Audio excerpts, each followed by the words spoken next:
Sveiki. Šiandien sveikinuosi su jumis ir Verta meilės podcastas, kuris visą laiką turi naują temą. Kaip aš sakau, mes visą laiką tikriausiai ieškom atsakymų į savus klausimus. Ir kadangi man tai buvo labai aktuali tema, tai labai džiaugiuosi, kad Ignas Bakėjus, sveikos gyvensenos treneris, sutiko su manimi pasidalinti savo patirtimi ir savo žiniomis apie tai, kodėlgi moteriai ypatingai po 40 metų yra būtina atkreipti dėmesį į savo fizinį kūną ir suprasti, kad mums reikia rūpinti savimi ir tuo fiziniu kūnu, kurį mes turime. Ir kaip aš labai dažnai mėgstu sakyti, kad čia yra mūsų šventovė. Ir kaip mes juo rūpinsimės, taip jisai mums tarnaus iki pat gyvenimo pabaigos. Dar aš mėgstu sakyti, kad pakaitinio nieks neduos. Jį turim vieną visam likusiam gyvenimui. Tai aš kadangi žinau labai puikiai pagal savo patirtį, kad moteris ir vyras tai yra du skirtingi tipai žmonių ir tikrai mes turime žinoti, kad mes skiriamės ir čia nei gerai, nei blogai. Reikia tiesiog žinoti ir kreipti į tai dėmesį. Lankant treniruotės, valgant maistą, moteris turėtų kreipti dėmesį į hormonus, į savo ciklą, į tai, kokiam jinai amžiuje ir kokioje jinai situacijoje yra fiziniai. Tai šitus visus momentus mes šiandien ir aptarsime mūsų podcaste dėl to, kad kartais mes nenorime daryti dalykų dėl to, kad mes nežinome kaip. Tai Igno filosofija man labai artima. Tai yra toks tikras žmogus ir jeigu gyvenčiau Vilniuje, tikrai būčiau tavo klientė, dėl to, kad man labai svarbu artimas ryšys ir vertybės, pagal kurias žmogus gyvena. Tai tu esi man tiesiog idealas, nes tai, ką tu skleidi, tai, kuo tu gyveni, aš lygiai taip pačiai galvoju, kad tai yra teisingas kelias. Tai Ignai, labai tau ačiū, kad tu sutikai būti šįryt meilės dieną ir kaip aš daugeliu šiandien sakau, ar jau pamylėjot save, ar jau davė dėmesio savo, ar jau pasirūpinot ir kažką padarė dėl savęs. Tai šitoj vietoj labai dėkoju, kad tu radai laiko ir kad tu gali savo žiniomis pasidalinti su mumis visais. Nes mes labai dažnai, kaip aš sakau, tą savo kūną į parkingą pastatome ryte ir vakare pakeliame iš to parkingo ir važiuojame namo. Ir kai tu kalbi ir mes kalbėjom vakarą būdu apie pojūčius, kaip pajausti kūną, kaip turėti harmoniją, kaip išgirsti savo vidinį vaiką ar vidinį balsą. Dauguma sako, ką?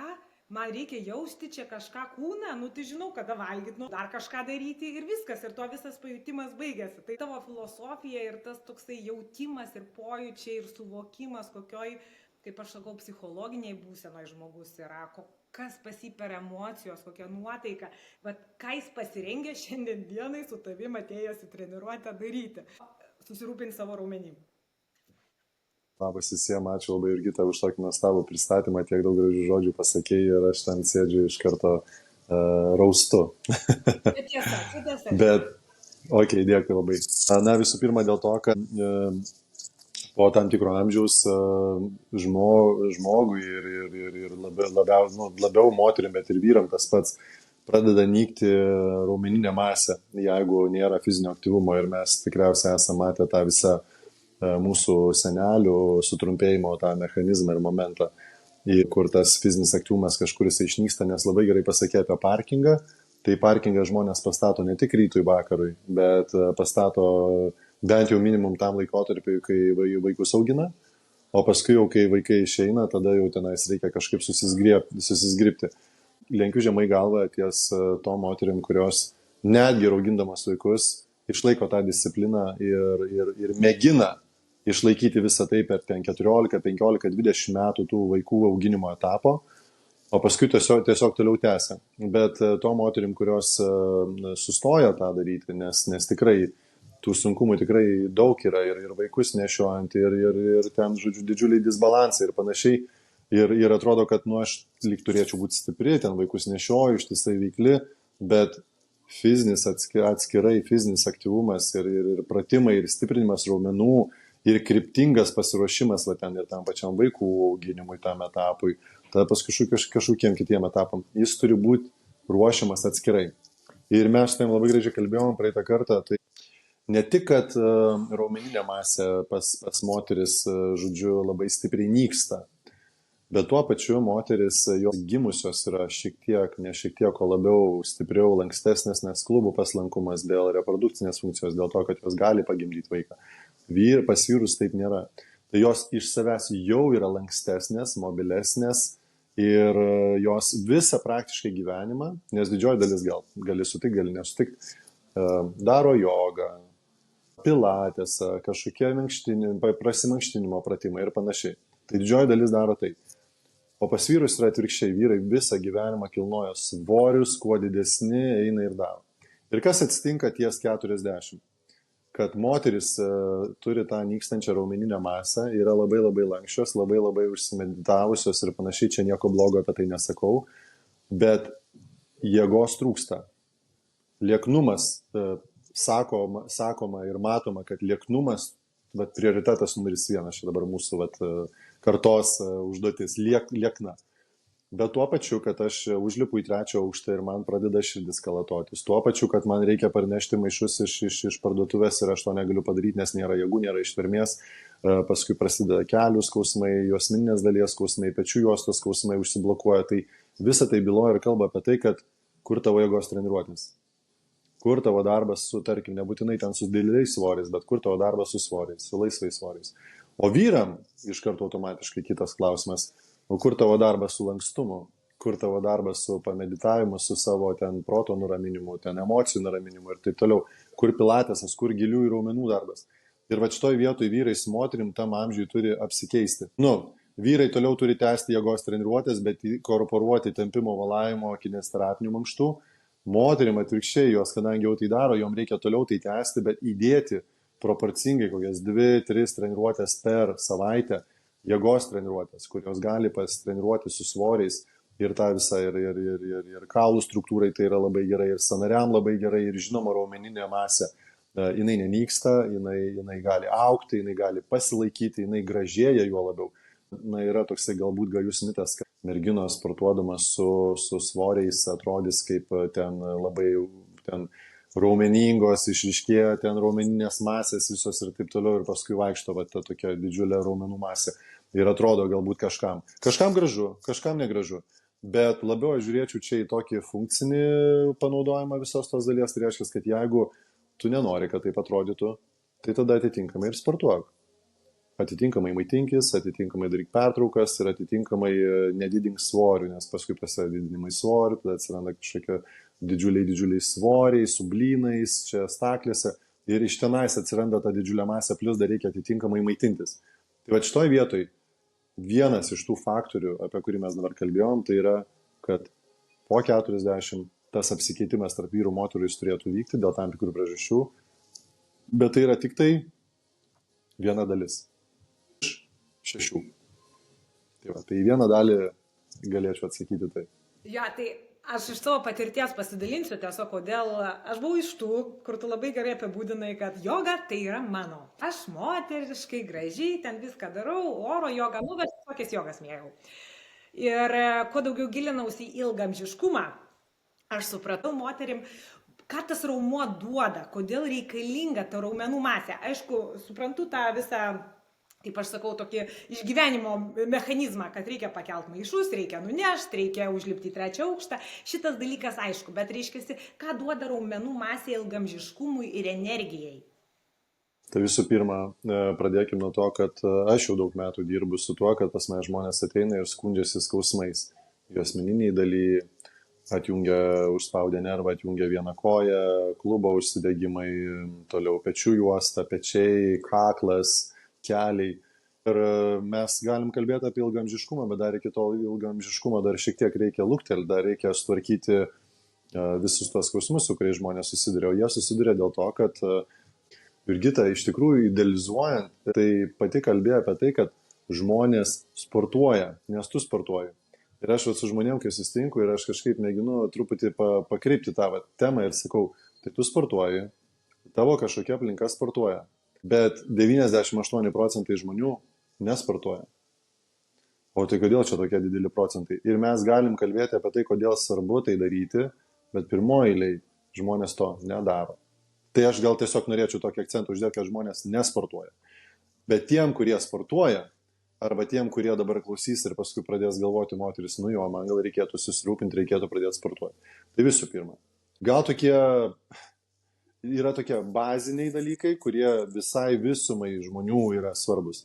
Bet moteris turi specifinius tam tikrus kriterijus, dėl kurių jos jaudinasi.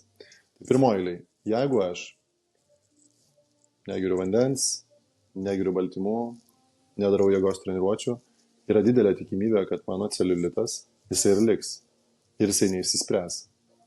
Tai vienas dalykas, kodėl reikia sportuoti ir kodėl reikalingi svorio treniruotės, tai išspręsti šitą dalį, kuri labai nepatinka ir kuri atrodo ten vyram visiškai neįdomu, bet moteris dėl to kenčia. Tai ta dalis išsisprendžia. Dar ką svarbu paminėti, tai paminėjai štangas. Tai aš gal norėjau pasakyti, kad dėl štangų ar dėl svorių kilnojimo yra labai svarbu visą tai daryti saugiai, su trenerio pagalba, nes mes, kai mokėmės treniruoti, mes dirbom su svoriais, su šluotkočiais pusę metų ir nekėlėm svorio virš galvos, nes kai jau prasideda svoris, iš karto ten, pavyzdžiui, jeigu kas atsitinka su vyru ar moterim, nesvarbu, tas, kuris dedasi štangą ant pečių juostos. Tai jisai po truputį daro tą slankstelių, visą pažeidą didžiulę ir slanksteliai gali išeiti iš vietos. Plius, kadangi yra štanga uždėta, jinai taisyklingai, netaisyklingai uždėta, jinai uždėta su paminkštinimu, be paminkštinimo. Ir žmonės gali pasidaryti labai didelę žalą, darydami pritupimus. Netaisyklingai daro, ne ten klubai nueina, ne ten keliai. Tai norėjau tokį perspėjimą duoti, kad atsargiai su tuo, nes esu matęs, kaip tikrai ateina žmonės, atrodo fit, visas kūnas raumeningas, bet kai darom vidinius visus tos tyrimus, tai ten yra labai prasta situacija. Tai dabar raumenynas. Visų pirma, visą tai ir galbūt žmonės dabar kalba apie raumenyno tą darbą. Bet raumenynas tai yra tik tai masė fascijos maišelėje. Aš visiškai nenoriu tai eiti, nes žmonės dar pradės, o kas yra fascija? Tai fascija yra tai, kas laiko raumenyną, tokia jungiamoji masė, kuri ir palaiko. Ir mes treniruojam lygtais raumenyną su visu tuo savo visais pratimais. Bet dėl to mums reikia ir jėgos pratimų, ir tempimo pratimų, nes ta fascija, jinai įsikabina prie kaulų, jinai prisikliuoja ir paskui tas maišelis apglebia tą raumenį, raumuo laikosi. Tai mums reikia, mes užtreniravę raumenį, mes būna, kad tą fasciją iš tikrųjų labai stipriai pertempiam ir raumuo gali įplyšti ir tada mes jau nieko nebegalim daryti. Todėl labai svarbu ne tik jėgos treniruotės, svarbu visą tai komponuoti kartu. Tai reiškia ir jėgos treniruotės, ir tempimo. O idealiu atveju, kas tikrai atsitinka po 40 ir kas atsitinka su kūnu ir su raumenynu, kad raumenynas prie tam tikrų pratimų per porą mėnesių pripranta ir nebetobulėja. Tai idealiu atveju joga, svorio treniravimas, dviratis, plaukimas, kažkokios kitos mankštos, kad kuo įvairesnė mano mankšta būtų kiekvieną dieną, kad raumenynas jisai nesupranta, kas čia dabar atsitiko ir kad jisai nuolat augtų ir tobulėtų. Tai rekomendacija dar būtų tokia. Ir apie patį raumenyną, tai aišku, maistinės medžiagos, tai reikia atmaitinti. Ir jeigu mano raumenynas yra atmaitintas baltymais, pamaitintas, prisotintas vandeniu, nes mūsų visam kūne, kiekviena mūsų procesą dalyvauja baltymas jame ir raumenyne, jame daug jo reikia, ne dėl to, kad jisai stipriai augtų, bet dėl to, kad jisai būtų atmaitintas, tai yra mūsų statybinė medžiaga. Ir mes galim atrodyti sudribę, mūsų raumenyno gali ta masė tokia atrodyti labai nestipri, bet jeigu mes atmaitinam ir duodam visko, ko reikia, vitaminų, mineralų, baltymų, vandens, miego poilsio duodam, ne? Ir tada mūsų tas raumenynas, jisai mums tikrai tarnauja, nes ilgamžiškumas šitoj vietoj, jisai priklauso nuo to, kiek tvirtas yra mūsų raumenynas, nes mūsų širdis irgi turi būti treniruojama, tai tas raumenynas mums turi padėti širdžiai išnešioti kraują, deguonį, vandenį po visą kūną. Tai jeigu mes netreniruojam raumenyno ir jisai nėra gaunantis krūvio atitinkamo, o tik tai lankstumas, tempimas, tai dėl to pas mus ir atsitinka 3 aukšto laiptai, mes nebegalim pasivilkti arba reikia kažkur pabėgti, aš negaliu to. Tai tik tai atsiradus treniruotėm, kurios pastiprina raumenyną, tada širdis, nu aš čia taip dabar šaržuoti kalbėsiu, širdis sako, raumenys, jūs man visiškai nepadedat, kas vyksta? Reikia pagalbos, kiek čia aš galiu varyti už jūs, nes aš nejaučiu jūsų pagalbos, jūs visiškai nevaikštot į salę, nesportuojat, svorio nekilnojat, pas jūs nėra jėgos, nėra ištvermės. Ir aš dabar už jūs visus turiu daryti. Tai jūs gal tada eikit. Ir irgi viena iš tų bėdų, ką mes su tavim kalbėjom, tai yra, kad motyvacijos tai atsiranda, dabar tai jau eisiu sportuoti. Bet būna tas sporto režimas, jisai tampa per stiprus, per greitas. ir širdis negali susitvarkyti. Todėl, kad ir kas iš jūsų besugalvotų dabar pradėti eiti sportuoti, tai mano rekomendacija būtų tą krūvį didinti palaipsniui. Bet tokio nuo labai labai lengvo mankštos, tada truputį po truputį didinti. Tai reikia arba, tarkim, aš tokią sporto programą esu nufilmavęs, tada, kad ir kur jūs bebūtumėt su treneriu ir lygiai tas pats. Aš nesportau metus laiko, su manim švelniai. Ką tai reiškia švelniai? Aš net nedarysiu pritupimų, aš net nedarysiu atsispaudimų ir jokių svorio nekilnosiu. Pirmoji minkštoji aš apšilsiu, prasitavaluosiu ir prasitampysiu. Ir galbūt padarysiu porą pratimų viršutiniai kūno daliai, pakilnosiu rankas į viršų, kad aktyvuoti trapeciją, kad daugiau kraujo atitekėtų iki galvos. Ir gal pasilankstysiu per liemenį arba padarysiu tiltus atsigulęs ant nugaros, uždėjęs kojas ant pakilos, pakilnosiu dubenį į viršų, kad aktyvuoti nugaros apačią, sėdmenis, šlaunis, blauzdas, tam, kad būtų apsauga, kad aš nesikūprinčiau ir nekryščiau į priekį. Ir šiandien mano treniruotė viskas. Ir ar vyras ar moteris padaro tokią treniruotę, turėsiu tokį pavyzdį, kaip tik jisai ryte atsitiko. Tai grinai apie tai, ką aš kalbu, vyras, kuris yra ir aukštas ūgių, ir turintis didelį viršsvarį ir panašiai, jisai mėnesį laiko pasportavo tokiu režimu, nes kitu atveju jisai atėjęs į sporto salę, jeigu ne pagal tą programą, kurią aš jam sustačiau, jisai ateitų ir nuvarytų dirbti su svoriais iš karto, ko reikia, bet svoriam reikia pasiruošti. Tai reiškia, jis per mėnesį laiko darė tas nesudėtingas treniruotės, mes jį pamatavom, visus parametrus, kūno analizės tyrimą pasidarėm. Ir dabar lygiai po mėnesio pas jį 7-8% sumažėjo riebalai, raumenys paaugo 5-8%, atitinkamai ten ta dalis mažėja, ta auga. Jo metabolinis amžius nuo 59 nukrito iki 38. Tai yra per 20 metų jisai pat jaunėjo, per mėnesį laiko. Tai kokia čia didžiulė pagalba raumenim, kokia didžiulė pagalba, nes jų padaugėjo, kokia didžiulė pagalba širdžiai, kokia didžiulė pagalba savijautai. Tai čia viena dalis. Mes sportuojam dėl to, kad raumeninė masė mūsų išlaiko, tai yra statybinė medžiaga, ją reikia prižiūrėti nuolatos. Kitas dalykas, tai yra tiesiogiai susijęs su emocijom. Tai jeigu aš treniruojuosi, bet neduodu baltymų, pas mane raumo irgi gali ten atsiras pažaida, jisai gali nykti, jisai gali neaukti, mano svoris gali pradėti aukti. Bet jeigu aš užtikrinu tam tikras maistinės medžiagas, kad jos būtų, tai kas moterim yra labai svarbu. Ir didžioji dalis iš tikrųjų, kai pradeda tuos 6 principus taikyti, ir emocijos susitvarko. Kitas dalykas, kantrybės daugiau, ištvermės daugiau. Jeigu mes kalbam apie ilgalaikį tą, ilgaamžiškumo temoje, tai mums viso to reikia. Ir netgi yra tų puikių pavyzdžių, kur yra moteris, kurios visą gyvenimą sportuoja ir tai yra jėgos treniruotės ir jos 70-80 metų atrodo lyg jom 60.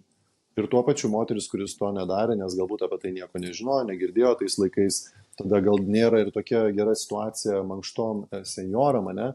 Tai jų ta raumeninė masė žemyn, sausgyslės traukiasi, fascija trumpėja ir tada atsiranda tas tai susikūprinimas. Ir man dabar tenka regėti, pas mane ateina ir vyrų, ir moterių po 80 metų, kaip jie gerai atrodo, aš žiūriu juos ir aš tikrai suprantu, kad jiem yra po 50, 60, nedaugiau.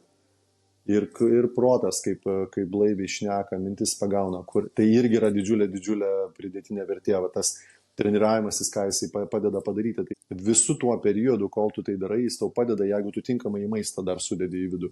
Tai jisai viską išnešioja ir atneša iki galvos visko, ko reikia, ir deguonės, ir vandens, ir maistinių medžiagų, ir limfa suteka, ir kraujotaka.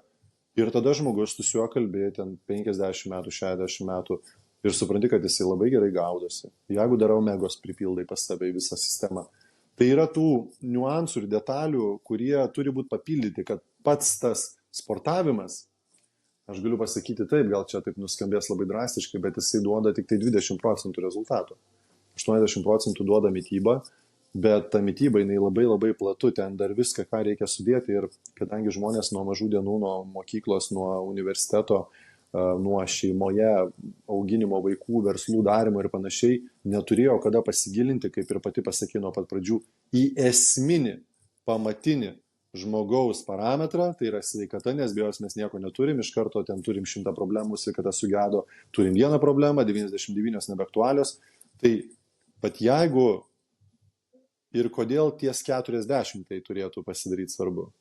Nes 40-50 atsiranda ten jau vaikų paleidimas ir tada jau aš turiu staiga daug laiko ir turėjau čia šitam kabinete, aš dirbu sporto klube Vilniuje, atėjo moteris ir sako viskas. man 51 metai, aš visus užauginau, visi išleisti ir aš supratau, kad aš per tuos 20 metų, kaip tu ir sakei, aš priparkavau ir nieko nedariau. Ir mano sveikata nuvarė drastiškai, aš priaugau svorio, pas mane tas negerai. Tai va tas ir išvardino. Irzli, pikta, neturiu energijos, miegu po 3-4 valandas, nes negaliu užmigti ir negaliu miegoti ir mane nuolat kilnoja, kodėl taip yra, aš nežinau. Ir dar galiu lenkti, ką jinai susakė.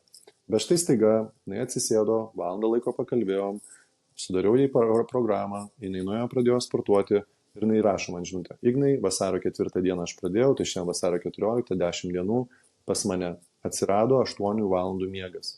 Aš jaučiuosi kaip ant sparnų, aš senai jau gyvenime tiek neturėjau energijos, irzlumas dingo, ten tas dingo. Toliau aš pradėjau sportuoti pagal programą, kur ten aš namie, aš turėčiau eiti į sporto salę, bet man namie taip gera, aš taip kaifuoju, aš darau tą programą, ten viskas labai aiškiai, tu paaiškini, viską aš darau, man taip gera, sako. Nu dar su maistu nespėjau susireguliuoti, nu dar vandens irgi ten po truputį derinu, nespėjau visko, mes taip ir mokomės, kad po truputį, ne? Ir aš suprantu, kad va, tavo atsakymas.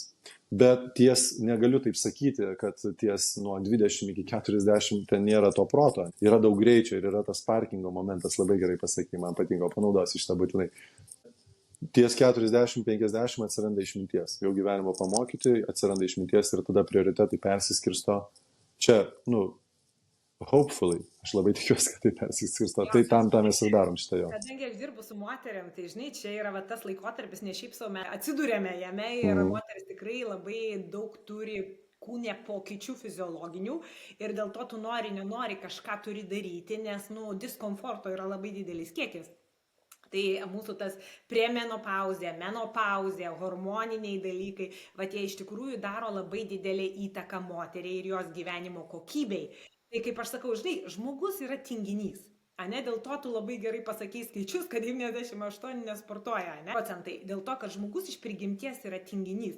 Ir kol jam neskauda, dažniausiai jisai nieko nedaro ir nieko nekeičia. Tai aš pati pagal savo pavyzdį irgi atsimenu dalinausi, kad kai pagimdžiau 4 mergaitę, irgi labai atidedinėjau grįžimą į sportą. Dėl to sakau, greitai į sporto salę. Ir viskas, man to užteko, kad aš nebeieškočiau pasiteisinimų ir aš grįžčiau į sporto salę. Bet po 40 metų pas mane kiti dalykai atsirado. Atsirado tie atsibudinėjimai naktį, kažkoks prakaitavimas. Ir tu supranti, kad čia jau hormonai, kurie tau duoda žinot. Yra dalykai, kurie... Tada atsisukau vėl į tą jėgos treniruotės, atsisukau į badą, atsisukau, jau maistas pas mane buvo sutvarkytas, bet aš galvoju, dar čia kažko trūksta, dar yra elementai, kurie matyt turi būti tobulinti ir šiandien dienai aš džiaugiuosi, nes aš naktį miegu, pas mane nebeliko jokių simptomų, kurie buvo anksčiau, kuriuos aš kaip manau pagal savo amžių, kad yra premenopauzinis laikotarpis. Ir čia yra normalu moteriai. Tai kai pas tave ateina jos ir tokios irzlios ir nepatys. Tai čia yra viena iš priežasčių, kodėl. Ir žinai, jeigu jos nueitų pas daktarą, tai tas daktaras prirašytų vaistų arba kažkokius hormonų terapiją taikyti. Tai kokios yra protingos moteris, kurios pradeda nuo tavęs, nes tavo... Kaip tu dirbi su žmonėmis, man labai imponavo, nes iš tikrųjų labai svarbu suprasti, kokioj toj būsenoj ta moteris yra. Pirmiausia, psichologiniai. Nes jeigu tu jai iš karto ten sakysi, eik daryk, kartelę pakelsi čia ir tu, žinai, dabar čia dirb. Jinai po 1 mėnesio, daugiau aš pas šitą trenerį tai nebeisiu, nes aš jau nei kojų, nei rankų nejaučiu. Bet taip ir vyksta. Jo, tavo filosofija man labai artima dėl to, kad tik po biškį keliant kartelę, tu turi tikimybę, kad tas žmogus susiformuos įprotį, kuris tęsis iki gyvenimo pabaigos. Tai yra moteris, kurios yra tikrai, ir aš kalbu gal netgi apie didžiąją dalį moterų, kurios nori pasiekti labai daug, kurios siekia daug, kurios yra perfekcionistės. Jos ateina ir, tarkim, galbūt žalingai prisižiūri socialiniai medijoje ten tų visų vaizdinių, kaip viskas turi atrodyti, kaip turi atrodyti kūnas, kaip turi atrodyti sėdmenys, pilvas, plaušės ir taip toliau. Ir ateina su tokiais didžiuliu tikėjimusi, kad tu taip tu ir padarysi per porą mėnesių. Ir kadangi, ką žmogus spinduliuoja iš savęs, tai tą jisai ir pritraukia, tai jisai taip spinduliuoja ir jisai būtinai papuls pas trenerį ir trenerę, kurie turi žinių, neturi žinių, čia kitas klausimas, bet jie atitiks jo pageidavimą. Ir tada išgirs, tai koks to tikslas. Aš noriu ten, kad užpakalis būtų riestas, kad raumenys būtų stangrus ir kad va taip atrodytų. Apie sveikatą ten neina kalbos. Ir tada galbūt treneris, jisai yra, taip treniruoja visą gyvenimą ir pas jį tokie žmonės ir ateina ir jis jam padeda proveržį tą padarys, taip padaro, taip per jėgą, ne? Ir kažkam taip tinka, nes jeigu man neskauda raumenų savaitę laiko, aš negaliu paeiti. Tai kokia čia tada tai treniruotė buvo? Bet kalbant apie hormonus, nu tai čia yra peilis, šitai. Ir šitoj vietoj, ką aš rekomenduoju ir ne tik moteris atrasti, vat, ten atėjus ir įsiklausyti į save, bet ir tuo pačiu galbūt, jeigu treneriai klausys ar treneris, tai kad šitoj vietoj labai svarbu yra įvertinti šituos parametrus.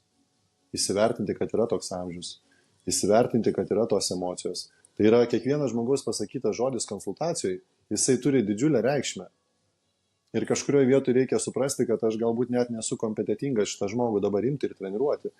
Nes didžioji dalis jų eina mėgina išsispręsti psichologinės bėdas pas profesionalų specialistus, bet didžioji jų dalis išsisprendžia vien su fiziniu krūviu.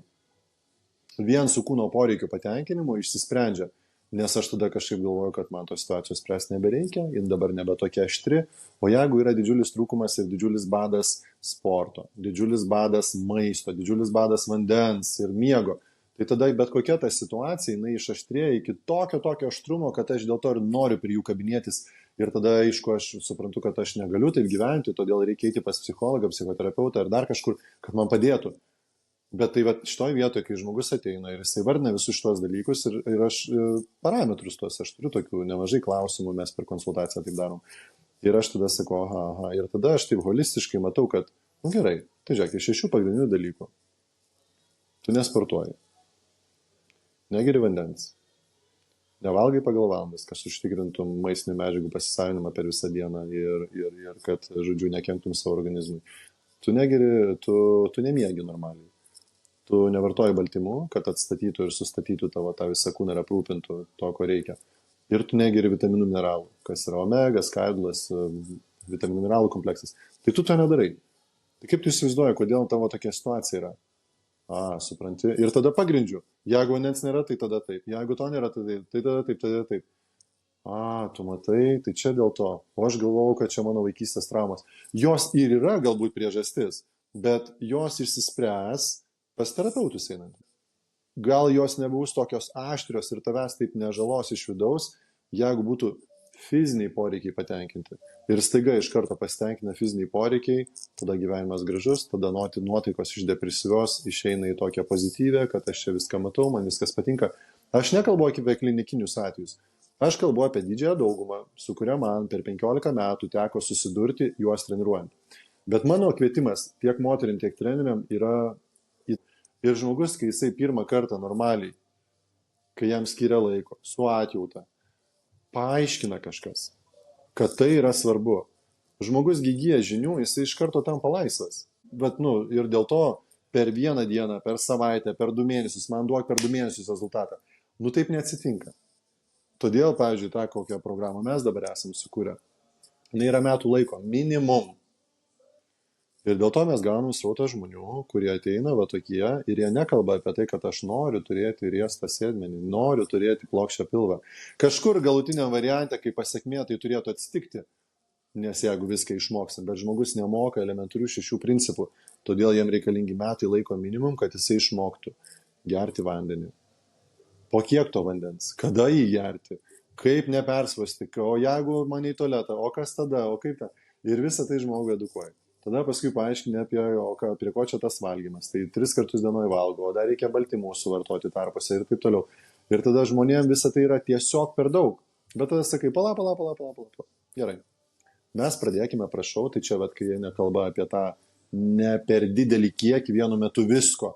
Nes žmogus ateina, jisai sako, aš noriu riestą sėdmenis, plokščias pilvas moteris ar vyrai, nesvarbu. Ir tada jam treneris, gerai, tai čia to sporto programa, čia to mitybos programa, dabar turėsi čia atsisakyti kalorijų deficite būti, čia dabar šito negali valgyti, šito nebegali gerti, rūkyti nebegali, nieko nebegali. Tai čia sporte.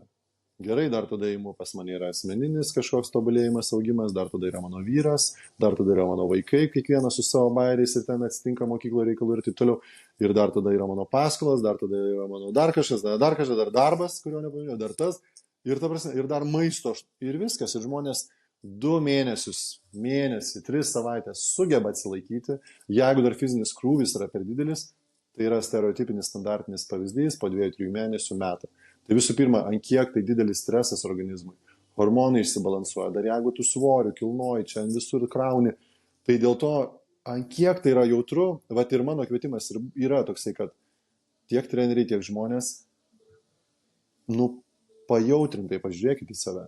Tai reiškia, kad jūs ne robotai, jūs ne čia super atletai.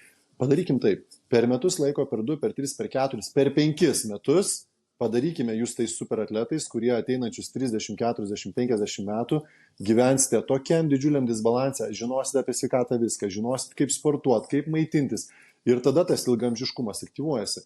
Bet kodėl žmonėms nepavyksta? Nes jie mėgina visą tai padaryti per greitai. Padarė 3 savaitės, 2 mėnesius, 3 mėnesius ir numeta. O kodėl numeta? Nes sportavo per stipriai, maitintis nesimaitino, vitaminų nedavė, nieko nedavė, mėgoti nemėgojo, nes visi tie dalykai gyvenime toliau vyksta aplinkui.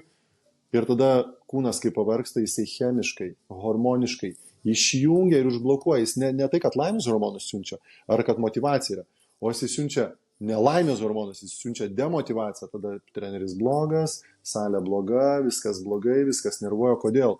Nes kūnas antiek yra nusistekenęs, kad jisai turi atsistatyti pusę metų, metus laiko, per kuriuos jisai priaugina svorio, visko pridaro. Ir tada jau, kai jau yra ta situacija, tada sako, gerai, dabar įjungiu vėl motivacijos režimą, laimės hormonus siunčiu, tai gal tau dabar pavyks, bet gal protingai šį kartą padarysi ir vėl 3 mėnesiai ir vėl tas pats. Ir žmonės suka tą ratą vėl ir vėl.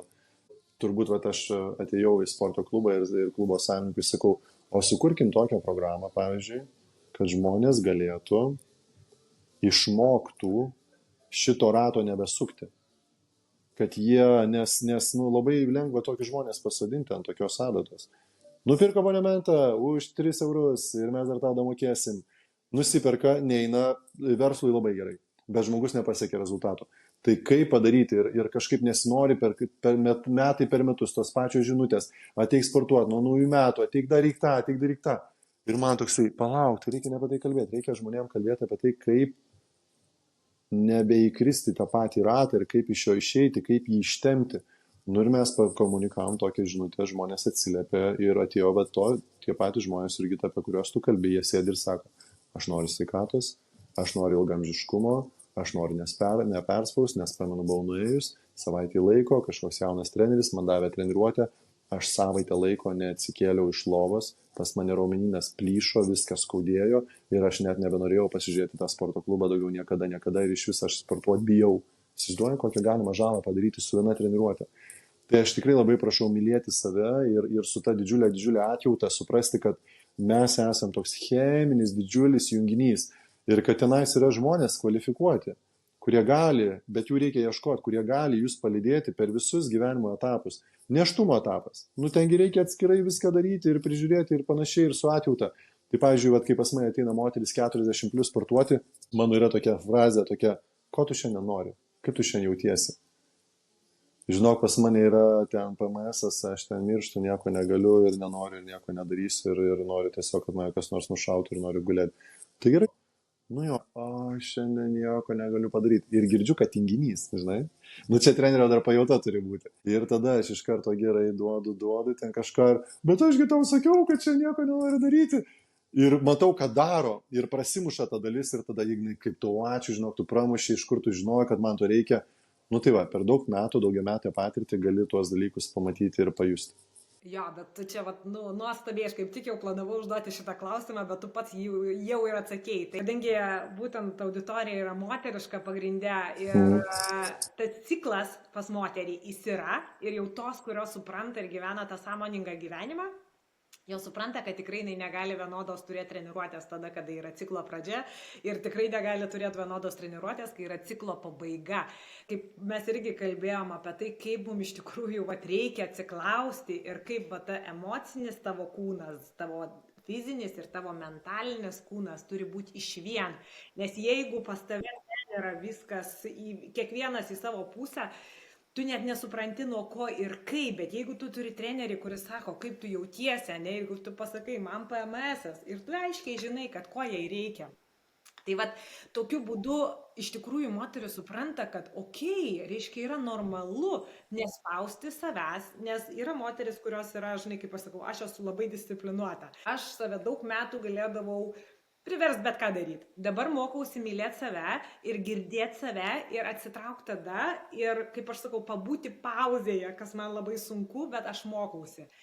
Ir va ta pauzė, va labai noriu, kad visos išgirstumėt, kad turit girdėti ir jausti, kaip jūsų kūnas tuo metu jaučiasi.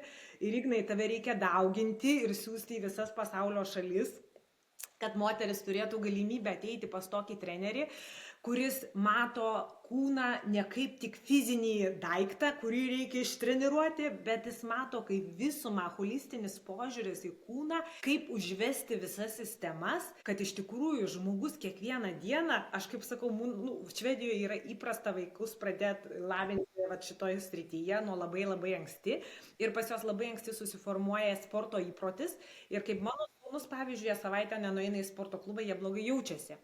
Arba nenueina ledo ritulį, irgi jis nebegali, pas jį kaip narkotikai yra, kaip potraukis labai stiprus, nes taigi irgi gaminasi dopaminas, tai irgi yra laimės hormonai nuo to, kaip aš jaučiuosi, nes aš tai padariau, man pasisekė, ne?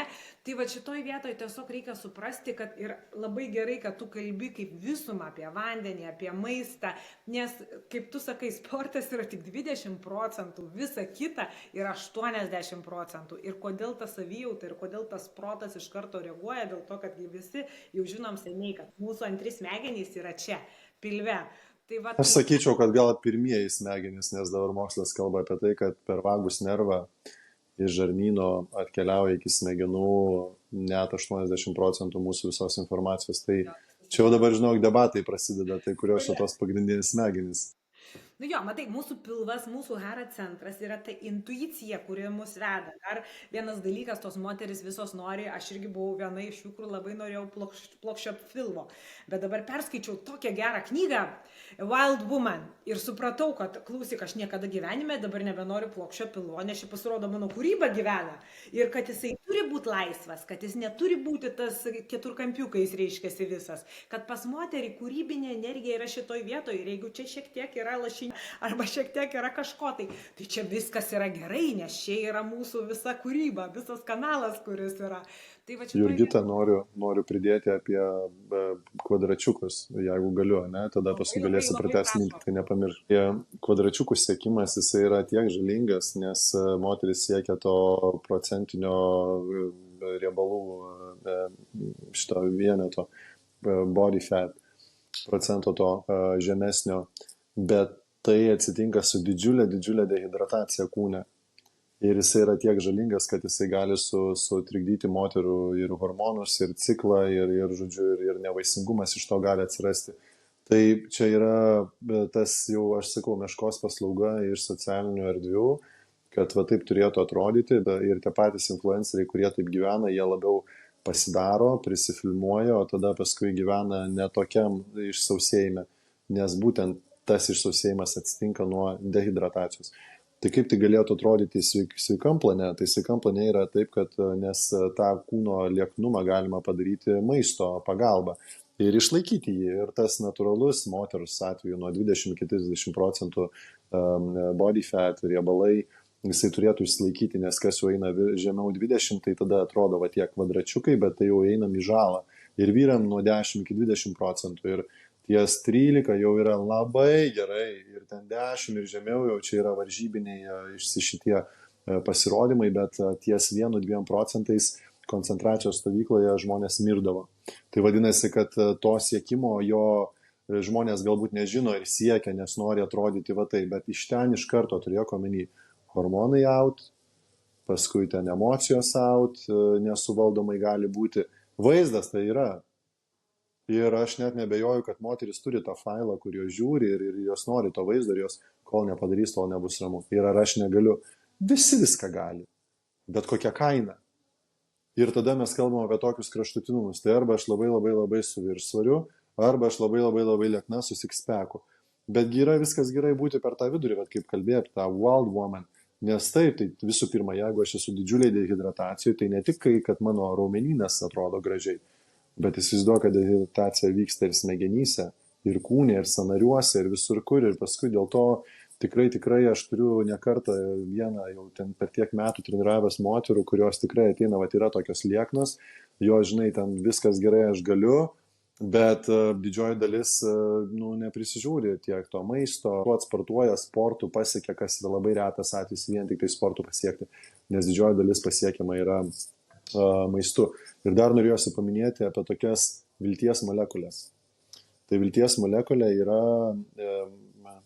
per visą kūną, ant viso kūno raumenyno prisitvirtinusi ir yra raumenyse. Ir tą pačią akimirką, kai žmogus padaro kažkokį tai fizinį veiksmą, fizinį tą aktyvumą, ar tai yra kažkokia mankšta, ar kažkas didesnio, mažesnio, tos molekulės kaip snaigės pabyra po visą kūną. Ir vaikšto kaip vaistinėlė, padeda kažkam kažką susitvarkyti, padeda duoti motyvacijos, įkvėpimo, duoda maisto. Ir kai mes tas molekulės, dulkeles žarstom ištisai kiekvieną dieną, kas antrą dieną, mūsų kūnas jaučiasi labai gerai. Ir jisai pats save išgydo. Bet jeigu mes pereinam į labai jau kraštutinumą, labai sportuoju, persisportuoju ar labai nesportuoju, tai čia yra žala. Tai va šitoj vietoje aš kalbėčiau su moterim ir su vyrais ir su treneriais, kad vis tik tai mokyti žmogų nueiti į balansą, kad visa tai turi būti balanse. Tu labai gerai pasakėjai apie tai, kad moteris, prašau mielosios, išgirskit save, pakalbėkit, pajauskit. Bet, žinai, aš noriu nueiti į tavo 30 metų, kada tu negirdėjai savęs ir galbūt to nebuvo, ir paaiškinti, kad negirdėjimas tai nebuvo jisai šiaip iš piršto laužtas. Negirdėjimas buvo iš to, kad aš nevalgau, nesportuoju, nemedituoju, ten santykiuose kažkaip nesigilinu ir viskas vyksta tokiu inertišku veiksmu. Ir aš jį galėčiau prilyginti, jeigu kažkas esate buvę Indijoje arba kažkokioj labai apkrautoj gatvėj, visiškai centrinėje jos vietoje atsistoti, kur jeigu Indiją įmant, tai ten labai daug skambučių, visi skambina, pypsina, šneka ir yra toks didžiulis ūžesys. Ir dabar būk geras, kad tavo sąmonė pradeda būti tokia, kuri kvestionuoja, jinai atsibunda, jinai pradeda klausinėti klausimus, jinai tampa tokia aktyvi, o kol to nėra, tai to nėra. Tai va, tai tas triukšmas, jisai prasideda nuo tokių mažų žingsnelių. Aha, tai čia truputį pasportuoju, pradėjo akis vertis. Aha, tada hormoniniam lygmenį viskas ten pradeda kažkaip gerėti. Bet duoda kūnas tokį atidėjimą, porą savaičių, mėnesį, žiūrint, ką tu kaip sportuoji, tada jis jau sėdė taip eiliai, taip trepsena su koja, sako, kur maistelis mano? Kur atstatymas po sporto, tu išdeginai kalorijas, tu viską čia pabarstei, pažarstei, bet tu atstatyk. Nes jeigu neatstatai, tai aš tau žinok užblokuoju sportą ir tu nebesportuosi. Ai, bet aš čia nieko nemoku kaip atstatyti. Taip mokytis. Ir tada jeigu ten geras, fainas treneris ar žmogus domis ir panašiai, bet jam jau triukšmas mažėjo, tada jis pradėjo domėtis apie maistą, ką valgyti, kaip valgyti, kada tą vandenį, kiek tu vandens, kaip miegoti. Ir tada jau atsiranda balansas. Jau ten sportas su maistu jau kartu kooperuojasi. Bet tada, kai pradeda triukšmas rimti, tada atsitinka, aš tavo vidinis balsas, tai kokia tavo gyvenimo prasmė, o tai ką čia vyras, o ką čia vaikai, o tai ką tu, o tai ko tu nori, o tai ką tu veiksi. Ir nuo tų klausimų tik tai žmogus tik gazinasi, užsidaro ir būna, kad tuo atveju ir meta sportą, meta ir maistą, nes išgirdo save pirmą kartą. Galų gale ta atsirado vidinė ramybė ir pradėjo kažkas viduje kalbėti. Tai va, tai vėlgi tas svarbus labai palydėjimas, tą, ką aš daug metų ir dariau ir ką aš knygui savo parašiau, mano herojuse, galima gauti audiotekoje arba netrukus galima bus įsigyti ir atsisiųsti tam fiziniam formate. Tai aš ten ir sakiau, kad žmogus išgirsta save ir jam reikia palaikymo, kad jisai galų gale ten sportuodamas ir besimaitindamas ir girdėdamas save ir tą vidinę ramybę po truputį pradėdamas jausti, kad jisai per tą prarąją žingsnį vis tik tai padarytų ir išeitų į kitą pusę, kuris galėtų atsisukti ir pamatyti. O, tu matai, tas sąmoningumo plėtimas ir tos žinios man davė tiek daug, kad aš dabar jau suprantu ir suvokiu, kad aš visam likusiam gyvenimui turiu sportuoti, nes aš siekiu ilgaamžiškumo, geros sveikatos. O aš privalau maitintis, privalau susižiūrėti tuos parametrus, nes jie man duos tą ilgaamžiškumą. Ir aš turiu dirbti ir higieniškai prižiūrėti savo galvą, savo emocijas. O, wow, tai čia toks holistinis priėjimas apie viską. Ir aš taip turiu išmokti, nes per vieną dieną to nepadarysi. Bet aš jau darau tai 3-5 metus ir aš sugebu savo vidinę ramybę atrasti, sugebu ištransliuoti iš savęs. Tai va, nu ir čia reikia laiko, čia reikia išminties ir kažkam pavyksta tai padaryti ant 20, kažkam ant 30, kažkam ant 40. Bet aš taip idealizuojančiai kalbu, bet aš pamačiau per 14 metų savo praktikos, kad būtent taip ir veikia. Tik tai žmonės susitinka su visa šitą informaciją labai skirtingame savo gyvenimo etape. Ir kadangi jie lygiuojasi pagal socialinės medijos kažkokius kanonų standartus, tai jie visi galvoja, kad man iškart va tai reikia ir padaryti. Ne. Visų pirma, tau reikia, kad kažkas su tavim pakalbėtų, pakonsultuotų ir įvertintų, kur tu esi. Ir jeigu tu esi čia, o kažkas yra čia, nu tai nesilygink pagal jį. Ne, tu esi čia, o jis yra čia. Gal jisai čia yra jam žala didžiulė, o tu nori čia būti. Tai mes gal padarom tavo atskirą, bet tu gal net neisi į tą kryptį, tu gal iš vis ten kažkur kitur eisi. O gal to dar reikia pradžioj nueiti į apačią ir išsispręsti. Nu, ta prasme, tų kelių. Tai prašau nesilyginti. Nu, kad tai nėra. Ką tu pasakoji, tai čia yra tas žmogaus unikalumo atradimas ir suvokimas. Taip. Aš esu vienintelis toks, koks esu ir kopijos neįmanoma. Ir aš dar vieną frazę labai gerą išmokau visai neseniai apie tą socialinį visą gyvenimą, socialinę pornografiją. Ir iš tikrųjų taip yra, dėl to, kad, kaip aš sakau, žiūrėkit, kas turi daugiausių sekėjų.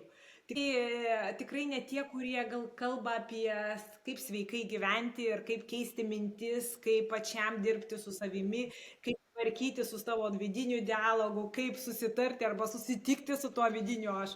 Daugiausia turi sekėjų, tie, kurie aš tau fileriuką įdėsiu, aš tau užpakeliuką padarysiu, raukšlytės išlyginsiu. Ta prasme, kur nereikia žmogui pačiam dėti pastangų. Nes tam, kad ateiti pas tave, tam, kad ateiti pas mane, taigi mes už juos darbo nepadarysim, mes tik kelią parodysim.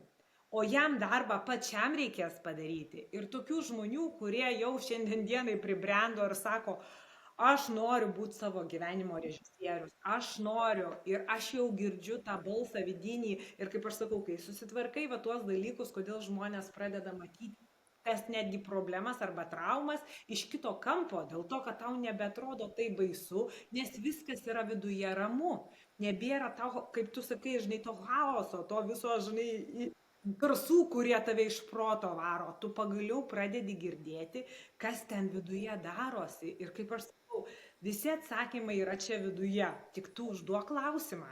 Kai tu užduodi klausimą, staiga pasigna ateini, ne? Kai tu užduodi klausimą kitų kažkokių tai aspekto, ne, tu nueini pas kitą mokytoją, arba galbūt pas tave knygą ateina, ar galbūt tu internete kažką randi.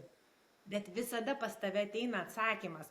Tai žinai, bet dabar aš norėčiau tiesiog žmonėm duoti tipsus, ne, kadangi mes apžvelgiam viską, kas ir kaip ir kodėl, tai vat nuo ko pradėti, jeigu aš šiandien galbūt ar neturiu pinigų, arba Ignas negyvena mano mieste, nuo ko man pradėti, kad aš jau eičiau link to sveiko gyvenimo būdo, link to sąmoningo gyvenimo būdo ir kad man tai taptų įpročiu, kuris tiesiog išliks ilgą laiką. Tai aš iš to proto taisyklių galiu pasakyti vieną dalyką. Iš vakaro būtinai nuspręskite, kad jūs tai darysit. Tada prie durų pasidėkite visą sporto krepšį ir savo batus. Ir tik ryte atsikėlę iš karto eikit, negalvokit. Nes kai pradėsit galvoti, tada atsiras tas velniukas viduje ir sakys, ne, gal pagalėk, gal pasėdėk, niekur neik. Tai vat padarykit taip, kad kuo mažiau būtų trukdžių, kurie jūs nuvestų link durų ir jūs sėstumėte į mašiną ir važiuotumėte į sporto klubą. Aš norėčiau gal pasakyti taip, kad nedemonizuojant ir neišaukštinant tų visų metodų, geras metodas, blogas metodas, mūsų tobulai, idealiai sutvertam pasaulyje galioja visiems reikalingos pamokos. Tai reiškia, kad jeigu vienas nesugebėjo paklausyti ir save varė ir nustekeno ir užsidegė jam nervas ir atjungė koją ir jisai dabar negali sportuoti ir geria medikamentus, tai jo pamoka visam šitam nepatogume ar jos yra ta, kad tu neprižiūri savo kūno ir tu negalvo, kad jisai tave čia toliau taip ir nešios ir kad tu prasmuksi visą laiką ten valgydamas ten nesveiką maistą dideliais kiekiais, čia dar biškį alkoholį pavartodamas ir panašiai. Tai čia vienas kraštutinumas, ne? O kitas kraštutinumas, kad man ten viską čia gerai darant ir medituojant ir viską čia, bet nesprendžiant kažkokių esminių dalykų, nes aš juos gal paslėpiu. Aš irgi gausiu kažkokį tai kraštutinumą, kur mano išlys bėdos, aš jas galiu slopinti ir paskui jos man kažkuriuo netikėčiausiu momentu iššoka ir man ten sugriūna visas gyvenimas. Ir tada žmonės labai stipriai įkrenta į tą demonizavimą tų vietų arba etikečių uždėjimą. Ir kas tada nutinka? Čia yra blogai. O aš sakau, kad tai nėra blogai. Jeigu ta situacija, kurią tu save nuvarėjai į vieną ar kitą pusę, tau sugebėjo duoti pamoką tokią, kad tu tada, gerai, tai ką man darytis? Tai gal aš galiu parašyti tam, kas gali, bet aš paklausiau, aš galiu parašyti Jurgitai, aš galiu parašyti Ignui ir kažkaip man surezonavo. Ir klausimas, Ignai, o ką man daryti? Ir aš neturiu pinigų. Bet pas tą biblioteką galiojantį yra, ne? Yra. Ir ten knygą gali pasimti, gali. Tai vat nueik pasimti tokią knygą. Ir padaryk žingsnį. Tai reiškia, kad galų gale pirmą kartą per savo gyvenimą pradėk rūpinti savo sveikatą per edukaciją. Mokykis. Nueik perskaityk. Išsigilink, išsigrynink. Išmok, kaip tikslus kelti. Išmok, kaip paskirti ten, žinau, kaip maistą susireguliuoti. Išmok, kaip taisyklingai sportuoti. Kad ir namų sąlygom pats. Bet ten reikia įdėti pastangą. Bet tai pastanga, tai tada aš norėčiau, kad kažkas už mane ateitų ir padarytų. Ir jeigu toks mentalitetas vyrauja, kad aš nusimetinėjau atsakomybę nuo savęs ant kitų, kas irgi gali būti. Bet staiga, jeigu aš turiu pinigų, tai aš taip galiu 10-20 metų pasislėpęs būti. Rezultatai gali nepasikeisti, bet treneris iškeliavo, emigravo, mirė ir aš vėl krentu žemyn. Ir labai negaila, tikrai negaila. Vadinasi, kad tiek daug metų tu bandėjai užkišti tą dalį, bet išmintingas treneris jisai visą laiką tokį stumimą darys. Nu tai žiūrėk, tu važiuoji atostogauti. Kodėl nepasportuoji, kai atostogasi? Kodėl? Kas negerai? Nu, ir ten takoskyra, kur tave nuveda. Ir abudu identiškai vienodi. Ir čia reikia pastangų daryti. Ir nedaryti. Irgi reikia pastangų. Ir paskui susitaikyti su pasiekmėm ateinančiom iš ten. Tai žinai, tai mano patarimas yra toksai, kad žmogus lai kreipiasi pagalbos. Parašo. Ir tas, jeigu aš nesugebu perlipti ir toliau varau ir metus laiko seku, 2 metus laiko seku ir ten išgyvenu didžiausias dramas, nu tai tau reikia. Vadinasi, tu esi tiek kantrus ir paskui būsi tiek kantrus siekti savo tikslo, nes man tai parodo ne apie tu kantrus, ar ten tu gal kvailas, ar kažko nežinai, ne, būtent ne apie tai. Man tai parodo, kad žmogus savyje turi tiek daug valios, kad jisai sugeba atsilaikyti 2 metus, savo niekaip nepadedant ir varant žemyn. Ir aš nerašysiu, aš negaliu perlipti per save. Ir galų galia, kai jisai man perlipa ir parašo, aš suprantu, kad jis jau padarė tokį didžiulį žingsnį, toks milestone'as. Ir aš tai išdidinu, kad jisai suprastų, ar jinai. Ir tada žmogus, wow, aš niekad negalvau, kad čia tai ir sakau jo. Ir tu šitą savybę, kantrumo, sėdėti ir nedaryti, turi tokią stiprią, tai mes dabar šitą kantrumo savybę tavo permeskime tai, kad tu kantriai sportuotum, kiekvieną dieną eitum, maitintumės, darytum ir tada tu pasieki rezultatų. Wow, aš niekada nepagalvojau, kad čia per šitą kampą galima pažiūrėti. Nu taip, tai parašymas specialistui, kuris turi tas programas, atsirenkant, ar čia filerį labiau, ar aš čia atsakomybę nusimenu ir panašiai. Bet kartais nusimest atsakomybę ir pirmus metus pasportuoti su treneriu, ar su kažkokia programa, kur ne aš ir nesimokau. Tai irgi yra gerai, nes po metų laiko aš noriu proveržio, suprantu, kad man reikia kažką daryti, bet aš jau sportuoju ir tada man ateina toksai, bet jo, aš ne ekspertė. Gal aš galiu kažkokio eksperto pasiklausti. Jo, bet jisai kainuoja 3000 eurų už vieną treniruotę. Ar tu skambinai, ar tu klausai? Nes aš gal taip pasakysiu, kad mes savo srities specialistai, aš manau, kad Jurgita, tu tą patį pritarsi arba ne. Mes sėdim, laukiam, kada mums parašys žmonės. Nes yra žmonių, kurie ateina įsigyja mūsų paslaugas ir moka pinigus ir viskas yra gerai. Bet yra žmonių, kurie neturi, bet labai nori. Ir jeigu tikrai labai nori, tai tadagi galima sugalvoti visokių variantų, opcijų ir panašiai duoti kažkokių dalykų. Ir tada žmogus nedaro ir tada paaiškėja, kad jis iš tikrųjų nenori, bet yra tokių žmonių, kurie gauna ir daro. Ir čia aš noriu grįžti prie tų atvejų, kai aš neturėjau, bet labai norėjau. Ir aš nesugebėjau sužinoti, kad kodėl aš neturėjau, tai aš net nesigilinau, nes dar knygų nebuvo skaityti ir nejau link to. Bet aš turėjau tą prašymą tokį, taip nulenkiu galvą, sudedu rankas ir sakau, prašau padėti, aš nežinau, kaip tai atrodo. Bet aš galiu keistis, aš esu treneris, aš galiu tave patreniruoti, gal tau sveikata aktuali. Jo, man labai aktuali. Tai tu man gali pravesti gal savo konsultacijas už 1500 eurų per mėnesį ar per vieną susitikimą. Ir mes taip susikeičiam, tu man vieną konsultaciją, aš tau mėnesį laiko treniruotės. Tai žinoma, ir mes einam ir mes pradedam matyti, kad ten atsitinka tokia didžiulė gera nauda, bet jeigu aš sėdėčiau ir svarstyčiau, kad ne, aš nebūčiau padaręs to proveržio. Ir aš toliau eičiau žemyn, bet ir vėlgi, nereikia gailėti. Nu, vadinasi, tu dar nesupratai. Jeigu aš išdrįstu, nueinu, paprašau, tai dėl to aš ir sakau, kad kokia ta galėtų būti pirmasis žingsnis ar tas hekas. Tai kreipkitės į specialistus ir klauskit ir drąsiai sakykit, ko jūs turit ir ko jūs neturit. Nes pagal tai, pavyzdžiui, žmogus sako, aš neturiu pinigų. Negaliu aš įkasti tavo nei programos, nei galiu su tam asmeniškai konsultuotis nieko. Aš sakau, gerai, bet ar tu planuoji daryti? Tai gerai. Skaitai knygas? Skaitau. O paskaitą gali paklausyti, kol plausi indus ar ne kažką darysiu? Galiu. Tai gerai, va tau paskaita. Ar klausai? Ne, neskaičiau. Ar klausai? Jo, skaičiau, Ignai. Aš ten paskui sužinau, kad ten dar yra tokie mokymai, aš ten užsiregistrau.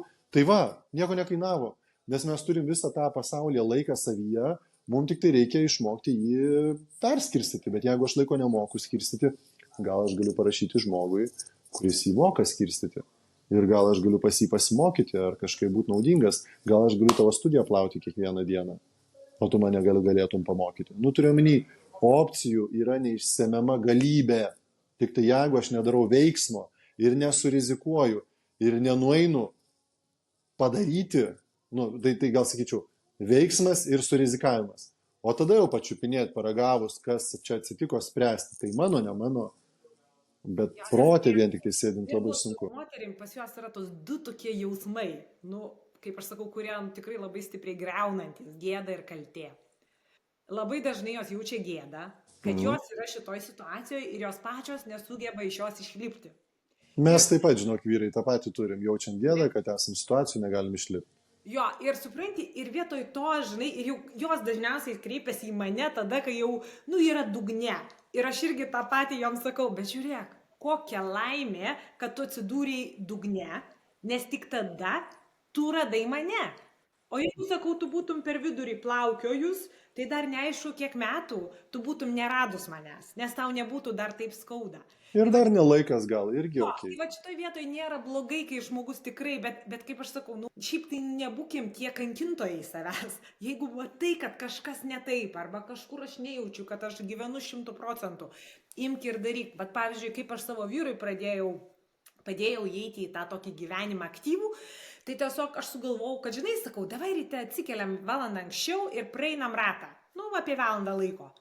Ir šiandien dienai mes turim jau 6 metus, kaip mes kiekvieną mielą dieną atsikeliam po 5:15 ir einam ratą. Aš gal šitą savo žmonai pasiūlysiu, mes eisim šuns pavedžioti. Ir iš tikrųjų, kas yra smagu, kad tu kartu praleidi laiką, kad tu užsiprogramuoji jau tokiai gerai dienai, tada kitas dalykas, atsirado mityba, kuri susitvarkė 100%, atsirado badas ir dabar jau atsirado sporto klubas ir kiti dalykai. Ir jis sako, aš taip gerai jaučiuosi, aš nesijaučiau taip gerai, kaip man 40 buvo, o dabar 50+. Tai va šitoj vietoj ir tau nereikia vaistų, tau nereikia daktarų ir tau nereikia visų kitų dalykų. Tai kokia mūsų čia su Ignu žinutė jum visiems, mielieji, kad rūpinkitės tuo savo kūnu, nelaikykit jo parkingo pozicijoje. Ignas labai gerai išvardino 6 pozicijas, kurios reikalingos tam, kad mes gerai jaustumėmės, turėtumėm energijos ir, kaip aš sakau, tai, kaip tu sakai, nelaikytumėm tam parkingė, kol vaikus auginam, nes ateis laikas, kai mes norėsim džiaugtis su anūkais, kai mes norėsime su jais kartu nuo čiuožyklų čiuožinėti ir kitus dalykus daryti. Tai mano tikslas yra, aš kai visiems sakau, žiūrėkit, jūs čia juokitės, nejuokitės, kaip aš gyvenu, man visai vienodai šviečia, bet aš noriu užlipti į kalno viršūnę, kai man bus 80 ir sėdėti pozoj lotoso ir medituoti. Čia yra mano tikslas. Ir aš neketinu niekam būti našta, aš noriu tiesiog turėti savo fizinį kūną ir aš žinau, kad be manęs juo nepasirūpins absoliučiai niekas. Noriu dar vieną heką pasakyti. Tai moteris mielosios ar vyrai, kas bežiūrėsite, užduokit savo klausimą. Ar tas gyvenimo būdas, ar tas įprotis, kuris pas mane yra suformuotas, ar įpročiai mane dabar šiai dienai yra atvedę į tą būseną, kurios aš labai norėjau ir troškau. Svorio prasme, emocinė prasme, santykių prasme, finansinė prasme. Ir jeigu jums kažkuri iš tų dalių yra netinka, netenkina ir jūs matot, nežinau, tas viršsvoris 30 kg, tai čia yra, tai vadinasi, nepatinka man, vadinasi, jūsų įpročiai arba jūsų kažkokie tai elgesio modeliai jūs atvedė iki šito taško ir jūs juos kartuojat metai iš metų. Auga svoris po kilogramą, ne, kas metus. O santykių kokie įpročiai? O kaip aš elgiuosi su vaikais, su savo vyru, su savimi? Tada paskui aš pasižiūriu, o tai kaip pas mane yra su finansais. Ar aš moku, ar esu finansiškai raštinga, ar esu fiziškai raštinga, ar esu ten, žodžiu, santykiškai raštinga, o kaip finansinis raštingumas. O aš moku taupyti, moku atsidėti, moku skaičiuoti, gal aš labai save radau, kad aš nesu ne toj situacijai. Tada paskui yra labai svarbus saviugdos dalis. O tai yra štenais mano įpročiai, man padeda augti ir tobulėti kiekvienais metais, skaitant po 10, 15, 20, 30 knygų per metus. Padeda ar ne, kaip pas mane išvystyta. Ir dvasingumo, arba tos vidinės ramybės įprotis, ar jisai pas mane yra ar ne, ką aš apie jį žinau. Tai čia yra 5 pamatiniai dalykai, kurio kiekvienam žmogui reikia. Tai jeigu aš ten nieko nemoku ir visiškai jokio akcento nėra, bet aš apie juos atsisėdu ir peržiūriu, tai tada nėra jokios nuostabos, kad aš esu atsidūręs toj situacijai. Tai vadinasi, jeigu aš dabar esu tik tai sveikatui ir per 5 metus susitvarkysiu sveikatą ir sveikatos klausimas uždarytas, nebereikės spręsti, reikės tik įdaryti, man lieka kiti klausimai. Galbūt santykiuose tiek nereikės praleisti tiek sveikatų ir taip toliau ir taip toliau. O kai kurie visą gyvenimą tęsis ir aš juos turėsiu mokytis. Įpročių performavimas arba jų identifikavimas, kokie pas mane yra ir jų sutvarkymas, įsivertinant, jie man tarnauja ir daro gerą, ar jie man netarnauja ir daro žalą. Bet kita vertus, jeigu jie man netarnauja ir daro žalą, ir aš kažkurioje vietoje nuvesiu save iki visiško kraštutinumo ir sulūšiu, vadinasi, net ir jų nedarimas buvo naudingas, jeigu aš sugebėsiu atsistoti ir nueiti ir padaryti į priešingą pusę. O jeigu aš darau, tai viskas gerai. Tik blogiausia gal yra šitoje vietoje, kad aš jau netgi savo atveju turėjau, kad žmonės, turėdami tuos žalingus įpročius ar blogus įpročius, kurie netarnauja, jie pasitraukia iš to gyvenimo, jų nebėra.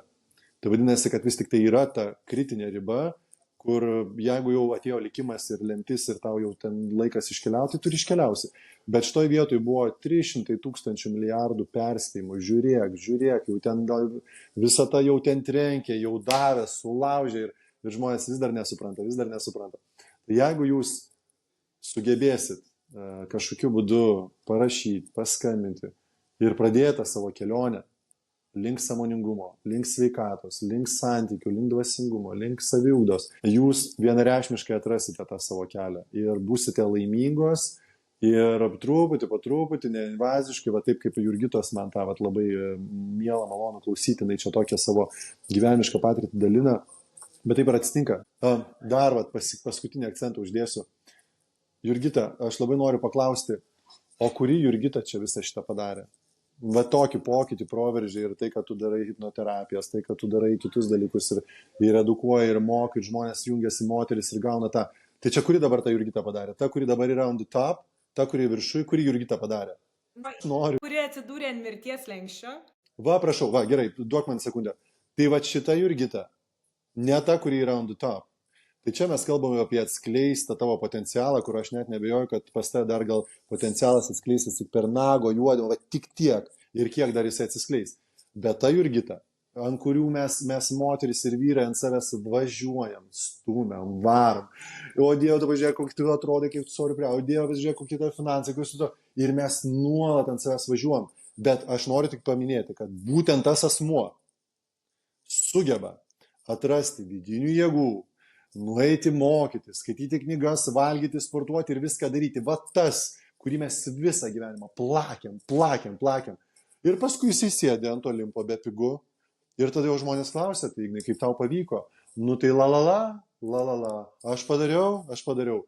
Ir man vienas mano mentorius, su kuriuo mes veiklą bendrą kartu turim, jisai šitą frazę pasakė ir aš toksai, my God, tai čia aš, tas niekalas, kur aš save tiek daug metų niekinau, jisai sugebėjo paimti ir padaryti, ar aš iš vis jam galiu nors padėkoti kažkaip, prisiminti, atrasti, išrašyti ir būti dėkingas. Ir tada šitoj vietoj aš gal galiu pasidalinti šitą žinutę ir papasakoti žmonėm, kad būtent tas žmogus paėmė ir padarė tą visą proveržį. Kad jisai ėjo, kaip per sniegą, per lietų, 6 metus darė, ten varė. Ir jis nesulaukė visiškai jokios padėkos. Jis nesulaukė jokio pripažinimo, jokio, nu ta prasme, ir aš paskui netgi ir girdžiu žmonės kalba ir ten pasakoja apie tos momentus, kur buvo viskas blogai, su tokiu demonizavimu, tokiu, va ten įsivaizduoja, aš ten toks, aš toks. Pala. Tai jeigu ne tas žmogus, tu nebūtum dabar, kur tu esi. Tai gal vis tik tai reikėjo tau nueiti į tą patį dugną, bet vis tiek tas žmogus paėmė ir prikėlė tave ir viską padarė už tave. Tai tu dabar mėgaujasi to žmogaus padarytais darbo vaisiais. Taip, tai čia labai labai gera žinutė ir supratimas, žinai, daugeliu mūsų klausytojų, kad supraskit, kad jeigu ir esate kažkur tai, kur tikrai labai labai nepatogu, kur labai labai negera, arba save ir net ir plakate, tai galbūt jau yra, va, tas yra dugnas, nuo kurio jūs atsispirsite. Tai čia ne dugnas, čia yra pati geriausia vieta, kur aš galėjau atsidurti, nes man atėjo geriausi suvokimai, kad tai yra viskas. Aš jau daugiau nebenoriu žemyn varyti, tai buvo visiškas. Ir tai čia yra, ir žmonės, man net ir tavo tas žodis paminėtas, dugnas.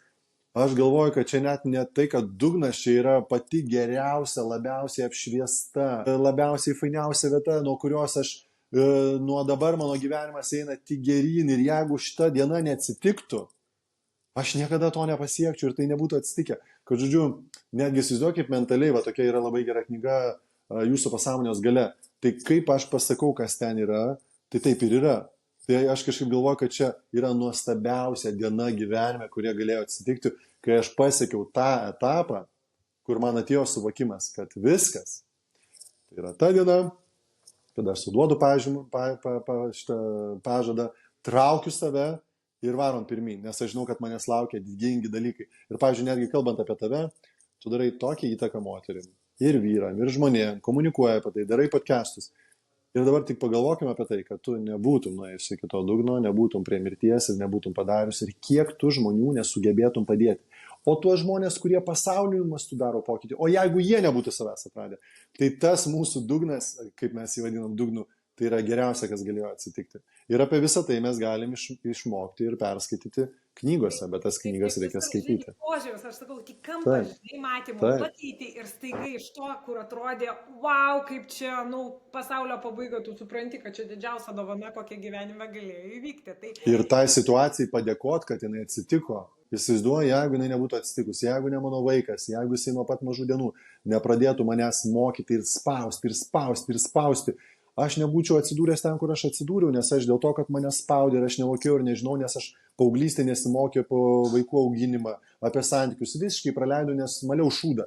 Tai mane dabar moko gyvenimas ir duoda man pamokų, tai aš tiesiog turiu gal pažiūrėti kitaip, kad jeigu ne mano vaikas ir ne šitos pamokos, tai aš nueinu tam savo vaikui ir sakau, ačiū, tu mano sūnau, tu mane taip išmokė, aš dėl tavęs pradėjau taip mokytis, kad išmokčiau, nes aš tiesiog matau, kad aš grybauju ir nesugebu tau padėti. Ir jeigu neturi tavo situacijos. Podcasto tema, nes tu irgi esi daugiavaikis tėvas, kaip aš daugiavaikė motina. Tikrai esu 100% toje pačioje valtyje ir, kaip aš sakau, labai džiaugiuosi ir didžiuojuosi turėdama tiek daug vaikų, kurie mano geriausi mokytojai. Ir kaip aš sakau, aš matyti esu tokia nepatobula, kad man davė Dievas tiek daug vaikų, nes aš turiu matyti labai daug išmokti pamokų. Labai geras požiūris, tai. Jo, nes aš tik taip matau, nes aš tikrai išmokau ir šiandien nesu ten, kur esu tik vaikų dėka, dėl to, kad aš ieškojau atsakymų ir aš juos radau. Dėl to, kad aš niekada, aš sakau, į sunkumus reikia žiūrėti gyvenime taip. Aš visą laiką užduodu vieną klausimą, ką aš turiu išmokti. Aš vizualą turiu, noriu pasakyti vizualą, kaip atrodo, jeigu aš nesimokau iš tų pamokų, kurios man ateina ir, pavyzdžiui, o dabar įsivaizduokim idealiai, vaikai elgiasi tobulai idealiai ir nepridaro tų pamokų. Tai aš vizualą tokį turiu, aš guliu, sukryžiavęs rankas, kojas uždėtos ant stalo ar ant sofos ir aš guliu. Ranka kišenį, kaip Elas bandys išvedęs ir turi vaikų ir žiūriu televizorių arba skrolinu, ne? Aš visiškai netobulėjau ir neaugu, tai vadinasi tos situacijos, kurios ateina, jos mums duoda didžiulės pamokas arba kažkokie finansiniai nuopoliai.